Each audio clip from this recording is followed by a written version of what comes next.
Di Malaysia bantuan nunggu-nunggu 500 ton bernyawa harapan untuk Aceh yang tenggelam banjir. Tapi izin pusat belum jalan.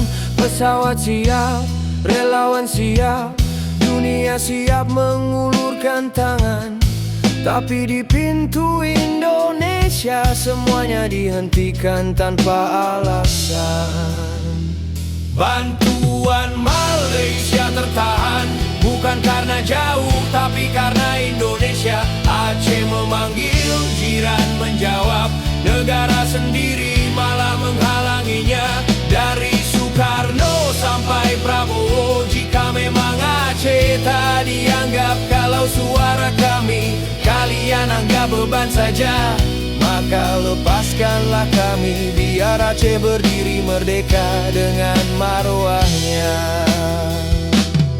Dari dulu hasil bumi diangkut pergi, tapi rakyat ditinggal sendiri. Janji otonomi, janji perhatian, semua tinggal kata di televisi.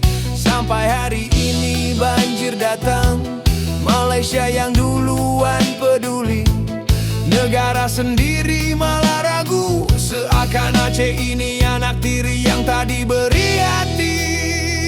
Bantuan Malaysia tertahan, bukan karena jauh tapi karena Indonesia. Aceh memanggil, jiran menjawab, negara sendiri malah menghalanginya.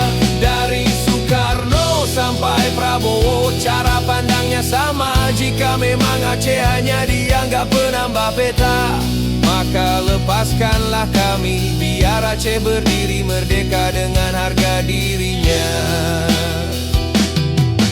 Ini bukan soal politik, ini tentang nyawa, tentang anak kecil yang menggigil dan ibu yang tak tidur semalaman.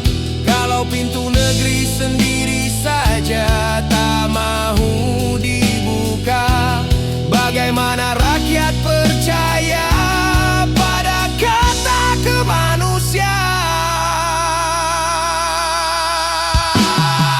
Malaysia sudah siap bergerak, tapi izin pusat masih tak juga lurus langkah. Seabad Aceh bersabar ditekan dari berbagai rezim. Dari Soekarno ke Prabowo tetap saja nasibnya dihimpit dan dikekang diam. Jika kalian tidak menganggap kami keluarga, lepaskanlah Aceh merdeka, biar kami mengurus derita dan marwah